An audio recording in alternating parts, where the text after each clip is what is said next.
এবার আমরা করব উৎপাদকে বিশ্লেষণ। এই উৎপাদকে বিশ্লেষণটাকে অনেকে বলে যে লসাগু করছি। কীরকম সিস্টেম? মনে করো আমার কাছে আছে 4, এই 4কে কোন নামতা দিয়ে ভাগে? মনে করো 2 দিয়ে ভাঙে, তাহলে 2 এ 4 না লিখলাম, তাহলে 4 সমান সমান কী পেলাম? 2 গুণ 2। এটাই হলো উৎপাদকে বিশ্লেষণ। বুঝতে পেরেছো? কখনো কখনো মনে করো যে আমার কাছে আছে 15, তাহলে সব থেকে ছোটো সংখ্যা কী দিয়ে ভাগ যাবে? মনে করো এটা আমার 2 দিয়ে যাবে না, 3 দিয়ে যাবে, তাহলে 3 লিখব। 3 কতবারে যাবে? 3 5-এ যাবে। তাহলে 15 এর উৎপাদক বিশ্লেষণ কী পাবো? 3 গুণ 5। বুঝতে পেরেছি?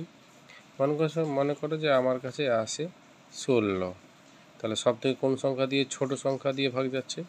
সব থেকে ছোট কোন সংখ্যা দিয়ে ভাগ যাচ্ছে সেটাই সবসময় আমাকে দেখতে হবে। তো 16 লাস্টের বেলায় 6 আসে, তাহলে 2 দিয়ে তো যাবেই, তাই 2 দিয়ে যাচ্ছে। 2 8 16, 8 লিখলাম। দেখছি 4টাকেও আবার অন্য কোনো নামতা দিয়ে যাচ্ছে। কী নামতা দিয়ে যাচ্ছে? 4 না, এটা 8।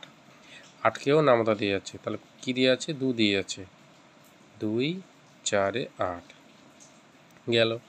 আবার দেখছি এটাও যাচ্ছে 2-এর নামতায়, তো গেল। 2 2 4, তাহলে 16-র উৎপাদক বিশ্লেষণ কী পাবো? বাইরে যেটি আছে ওইটি। কী পেলাম? 2 গুণ 2 গুণ 2 গুণ 2। বুঝতে পেরেছি?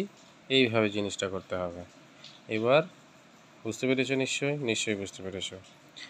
আমার কাছে আছে একটু বড় সংখ্যা, মনে করো আমার কাছে আছে এইটা, ঠিক আছে? তাহলে আমি কি করব? বা আমার কাছে আছে এইটা, এটা আমি কি করব? এইটা এই জন্য নিলাম যে একটু অন্যরকম টাইপের হয়ে গেল, ঠিক আছে?